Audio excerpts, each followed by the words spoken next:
अक्सर हमने अपने आसपास ऐसे बहुत से लोगों को देखा होगा जो दूसरों से कम हुनरमंद होते हैं।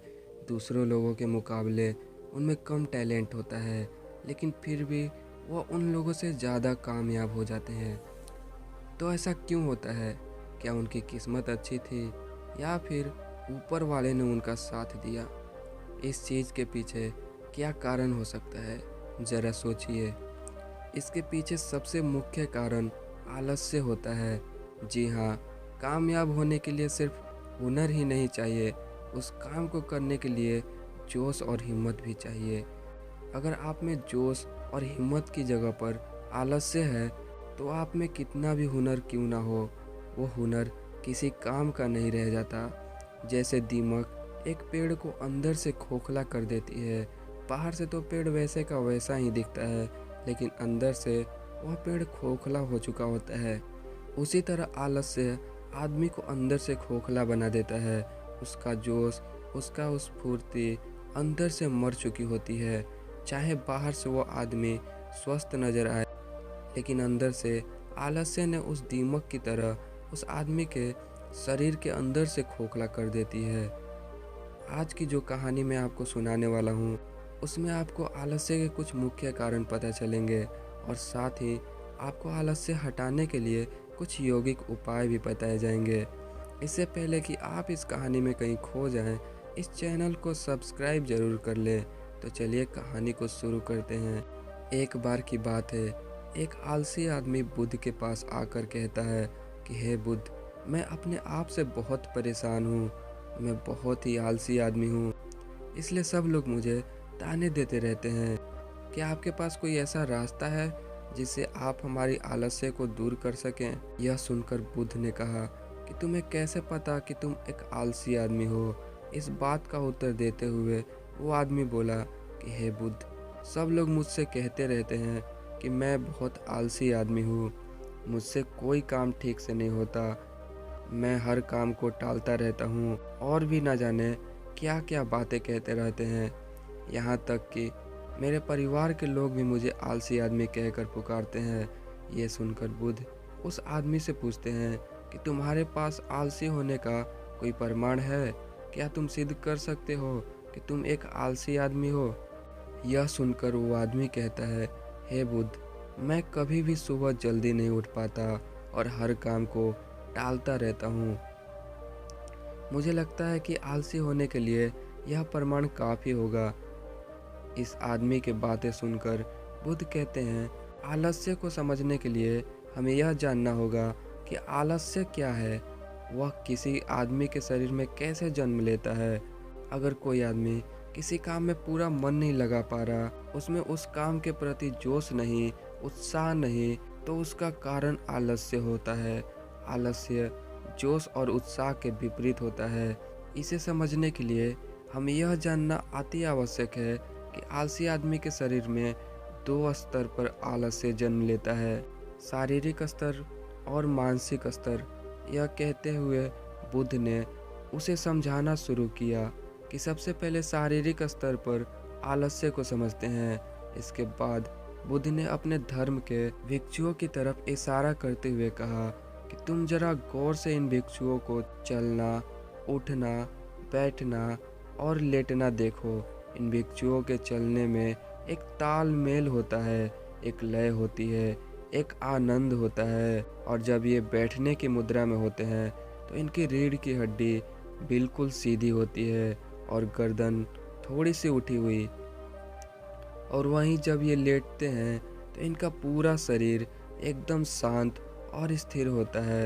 और वहीं जब एक आलसी आदमी चलता है तो एकदम झुका हुआ, थका हुआ, बिना आनंद के चल रहा होता है। याद रखो, 70% आलस्य हमारे उठने, बैठने, चलने और लेटने से तय होता है। अगर हम अपनी इन अवस्थाओं को समझ लेते हैं और होशपूर्वक चलने, उठने और बैठने का प्रयत्न करते हैं, तो हमारा 70% आलस्य दूर हो जाता है। शारीरिक स्तर पर आलस्य का दूसरा मुख्य कारण होता है सही नींद ना लेना। अक्सर हमें पता ही नहीं होता कि हमें कितनी देर सोना है। याद रखो, एक मानव शरीर को सीमित समय की नींद लेनी चाहिए। अगर वह सीमित समय से ज़्यादा नींद लेता है तो भी वो आलस्य का शिकार होगा। अगर वह सीमित समय से कम नींद लेता है तो वो आलस्य का शिकार होगा ही। यह सुनकर वो आदमी बोला कि हे बुद्ध, एक मानव शरीर को कितनी नींद लेनी चाहिए? इसका उत्तर देते हुए बुद्ध ने कहा कि एक मानव शरीर को 6 से 8 घंटे की नींद लेनी चाहिए। अगर आपका शरीर ज़्यादा थका हुआ नहीं है तो आप 6 घंटे की नींद ले सकते हैं। अगर ज़्यादा थका हुआ है तो 8 घंटे की नींद ले सकते हैं। इसी के साथ यह भी ख्याल रखना चाहिए कि सोने के लिए रात का समय निर्धारित किया गया है। कुछ लोग दिन में ही सो जाते हैं, जिसकी वजह से धीरे धीरे आलस्य उनके अंगों में समाने लगता है। शारीरिक स्तर पर आलस्य का तीसरा मुख्य कारण है सुबह जल्दी ना उठ पाना। पूरी प्राकृतिक, यहाँ तक कि पेड़ पौधे और पंछी भी सुबह सूर्योदय होने से पहले जाग जाते हैं। ये हम पंछियों को देखकर समझ सकते हैं कि प्रकृति ने मनुष्य को जागने का कौन सा समय निर्धारित किया है। अगर हम सुबह जल्दी उठते हैं, सूर्य उदय होने से पहले उठ जाते हैं, तो हमारे शरीर में फुर्ती होगी, एक ताजगी होगी और हर काम में अपना मन लगा पाएंगे। यह सुनकर वह आलसी आदमी बोला कि हे बुद्ध, लेकिन मेरा काम ऐसा है जो मैं रात में कर पाता हूँ।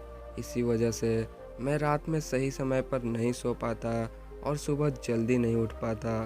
तो जिन लोगों का काम रात में होता है वह सुबह जल्दी कैसे उठ पाएंगे? ये सुनकर बुद्ध कुछ सोच विचार करते हैं।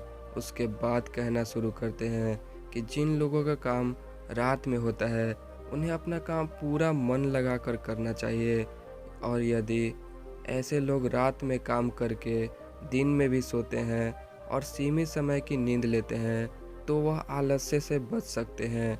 लेकिन रात में जितनी गहरी नींद आती है उतनी गहरी नींद दिन में नहीं आ पाती, क्योंकि दिन में शोर शराबा ज़्यादा होता है जिससे आदमी गहरी निद्रा में नहीं जा पाता।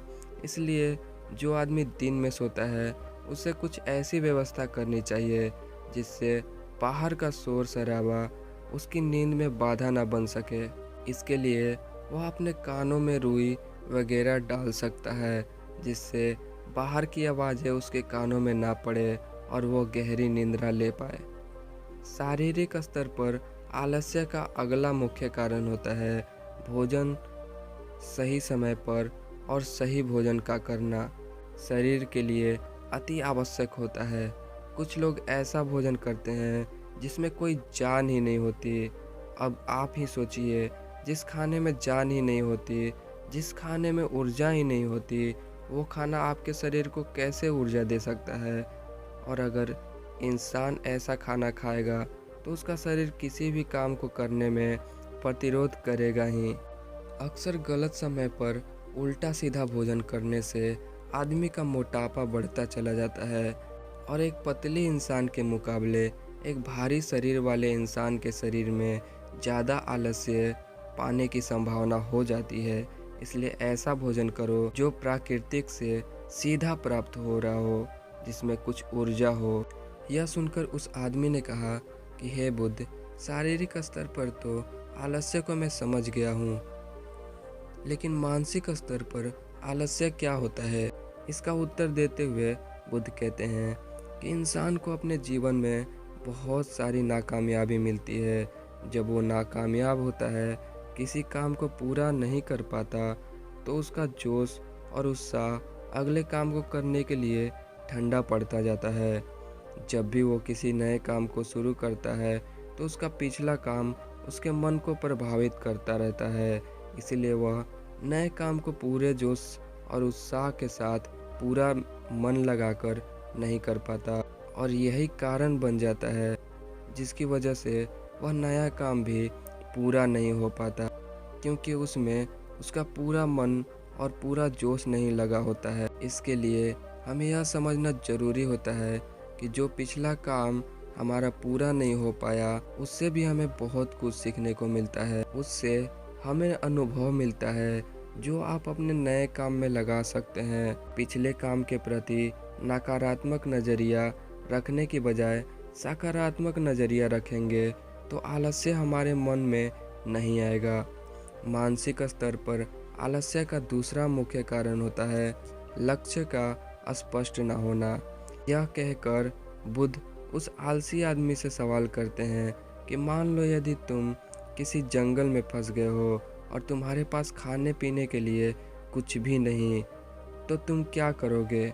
वह आदमी कहता है, हे बुद्ध, जिंदा रहने के लिए उस जंगल से खाने पीने की सामान ढूंढूंगा। यह सुनकर बुद्ध कहते हैं, अगर तुम्हें फिर भी खाने पीने की सामान नहीं मिले तो इसका जवाब देते हुए वह आदमी कहता है कि हे बुद्ध, तो मैं किसी भी तरह किसी भी कीमत पर उस जंगल से बाहर निकलने का पूरा प्रयास करूंगा। यह सुनकर बुद्ध कहते हैं, क्योंकि वहाँ पर तुम्हारा लक्ष्य स्पष्ट है, इसलिए तुम्हारे शरीर में कोई आलस्य नहीं आएगा। उस समय तुम्हें पता होता है कि तुम्हारे शरीर के लिए सबसे ज़्यादा ज़रूरी है खाना पीना ढूंढना, और अगर तुम नहीं ढूंढोगे तो तुम मर जाओगे। और जब तुम्हारा लक्ष्य स्पष्ट होता है तो आलस्य तुम्हारे मन में नहीं आ सकता। लेकिन हमारे दैनिक जीवन में हमारा लक्ष्य स्पष्ट नहीं होता, जिसकी वजह से हमारे मन की ऊर्जा इधर उधर बिखरती रहती है। अगर हमारा लक्ष्य स्पष्ट होगा तो कोई आलस्य, कोई ताकत हमें हमारा लक्ष्य प्राप्त करने से नहीं रोक सकती। और इसी तरह अगर किसी काम को करने की हमारे पास कोई ठोस वजह नहीं होती तो हम उस काम को टालते रहते हैं। उस काम को करने का हमारा मन नहीं करता, क्योंकि हमारे मन में यह बात समाई होती है कि इस काम को करके कुछ फ़ायदा तो होगा नहीं, इसलिए इस काम को करने के लिए उसकी ठोस वजह जानना बहुत ज़रूरी होता है। बहुत सारे लोग व्यायाम करने की अहमियत नहीं समझते हैं, क्योंकि वो इसकी वजह नहीं देख रहे होते हैं।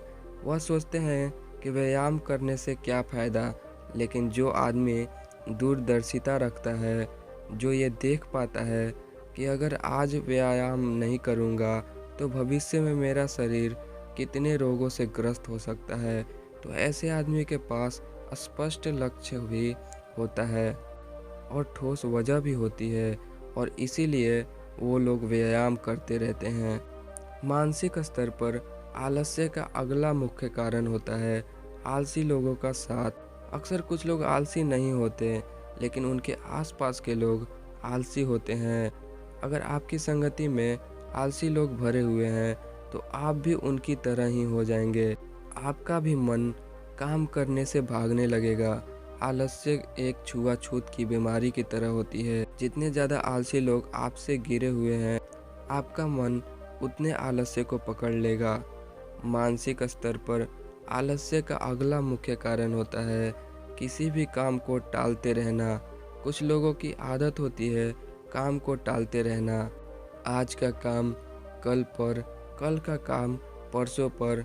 हमें यह महसूस भी नहीं होता कि धीरे धीरे यही हमारी आदत बन जाती है, और यह काम टालने की आदत धीरे धीरे आपको आलसी बना देती है। इसलिए किसी भी काम को कल पर मत टालो। और सबसे आखिर में बुद्ध ने कहा कि किसी भी काम को करने के लिए आपके पास उम्मीद होना चाहिए, उत्साह और जोश होना चाहिए। हर काम को नया काम समझ के करना चाहिए। इसके बाद बुद्ध ने उस आलसी आदमी से कहा कि याद रखना, अगर तुम्हारे पास कोई स्पष्ट लक्ष्य है और उससे करने के लिए तुम्हारे पास कोई ठोस वजह भी है, तो दुनिया की कोई ताकत तुम्हें वो काम करने से नहीं रोक सकती। दोस्तों, जीवन में अगर कुछ हासिल करना है, हमारे पास सिर्फ आज ही का समय है। ये मत सोचो कि कल आएगा। यह मान के चलो कि हमें जीने के लिए सिर्फ 24 घंटे मिले हैं। इन 24 घंटों में मरने से पहले मैं क्या कर सकता हूँ, ये समझ लीजिए। एक एक सेकंड लेकर एक मिनट बनता है, और एक एक मिनट लेकर एक घंटा बनता है, और घंटे दर घंटे एक पूरा दिन बनता है। तो हमारे लिए सबसे ज़्यादा ज़रूरी वो सेकंड है जिससे पूरा दिन बना हुआ है। इसलिए अपने किसी भी सेकंड को बर्बाद मत करो, क्योंकि एक बार जो घड़ी बीत गई वो वापस लौट कर कभी नहीं आती।